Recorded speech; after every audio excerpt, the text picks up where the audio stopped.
Patuloy ang pag-iingay ng balitang may big announcement umano ang ABS-CBN Corporation, kasama ang isa sa pinakamalalaking bituin nito na si Coco Martin.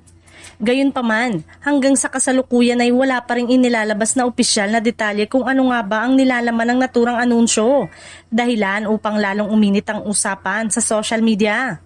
Nagsimula ang espekulasyon matapos mapansin ng mga netizen ang ilang makahulugang pahayag at tila teaser na may kinalaman sa isang malaking pasabog.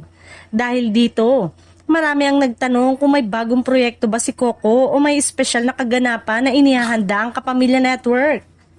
Sa kabila ng mga haka-haka, nananatiling tahimik ang magkabilang panig. Wala pang kumpirmasyon kung eto ba ay isang bagong teleserye, pelikula, espesyal na collaboration o kaya naman isang milestone project bilang pasasalamat sa patuloy na suporta ng mga manonood. Ayon sa ilang entertainment observers, posible umanong sinasadya muna ang pananahimik upang makabuo ng mas matinding anticipation.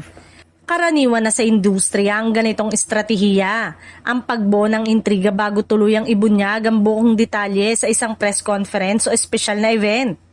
Samantala, patuloy namang nanguhula ang fans kung ano ang maaaring laman ng anunsyo.